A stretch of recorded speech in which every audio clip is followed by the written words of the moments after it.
అస్మరుభ్యో నమః. మిత్రులు పెద్దలందరికీ కూడా నమస్కారం అండి. ఇప్పుడు మనం ఈ మధ్యకాలంలో మనువుపై అనేక వీడియోలు మనం చూస్తున్నాం, అనేకం వస్తున్నాయి. దానిలో కొన్ని పార్ట్స్గా కూడా ఎదురు చేశాను నేను. అట్లనే అసలు తెలుసుకోవాల్సింది ఏంటంటే, మనువు ఒక రాజుగారు, ఆయన ఒక రాజు, పరిపాలకుడు ఆయన. కాకపోతే ఆ రోజుల్లో బ్రహ్మజ్ఞానం కలటువంటి ఒక రాజుగారు.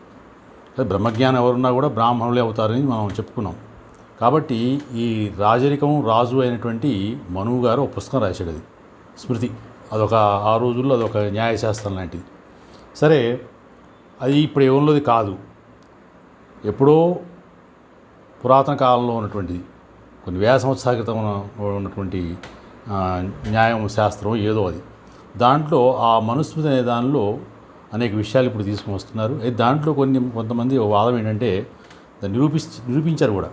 అవి కొన్ని సంస్కృతంలో రాసినవి కొన్ని అనాగరికమైనటువంటి ఏహ్యమైనటువంటి విషయాలు దాంట్లో చేర్చారు అని కూడా ఒక వాదం ప్రధానంగా వినిపిస్తోంది, చూపిస్తున్నారు కూడా.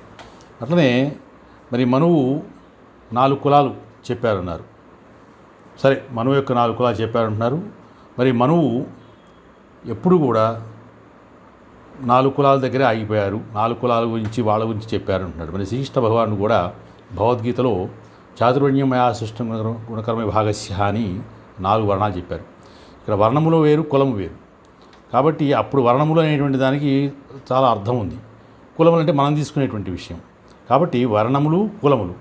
మరి ఈ 4 కులాలు కూడా గుణకర్మలు బట్టి, ఆ విభాగాలు బట్టి చేశాను అని చెప్పారు, 4 వర్గీయుల్ని. కాబట్టి బ్రాహ్మణ, క్షత్రియ, వైశ్యుద్ధులు అనేటువంటి వాళ్ళ నలుగురిని చేశాను ఆయన చెప్పారు.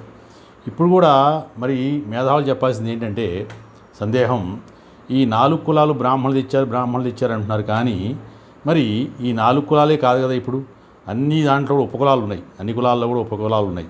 మరి బ్రాహ్మణులు 150 పైగా ఉపకులాలు ఉన్నాయి. ఇప్పుడున్న బ్రాహ్మణం చెప్పుకునే వాళ్ళలో 150 పైగా సబ్ క్యాస్ట్లు ఉన్నాయి. అట్లనే మరి ఈ అన్ని రకాల కులాల్లో మనం చెప్పుకుంటున్న వాటిల్లో 40,000 పైగా క్యాస్ట్లు వచ్చినాయి భారతదేశం. 40,000 పైగా ఉపకులాలు ఉన్నాయి. అవి ఎలా వచ్చినాయి? మరి శూద్ర కులాల వారిలో, దళితుల్లో కూడా, బ్రాహ్మణులు కూడా ఉపకులాలని చెప్పుకున్నాం. ఎస్సీ ఎస్టీ వారిలో 50-60 పైగా ఉపకులాలు ఉన్నాయి వారిలో. అవన్నీ ఎవరు తెచ్చారు? మరి ఈ యొక్క విషయాలన్నీ కూడా మహానుభావులు చెప్పాలి. ఎందుకంటే 4 కులాలు తెచ్చితే మరి 40,000 కులాలు ఎవరు తెచ్చారు? అవి ఎలా వచ్చినాయి? అన్ని కులాల్లో కూడా ఉపకులాలు ఉన్నాయి కదా, బ్రాహ్మణులు కూడా ఉపకులాలు వచ్చినాయి కదా.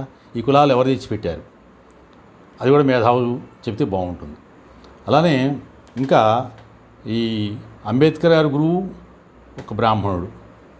అందుకనే అంబేద్కర్ అనేది ఒక బ్రాహ్మణ పేరే అంబేద్కర్ గారు పెట్టుకున్నారు.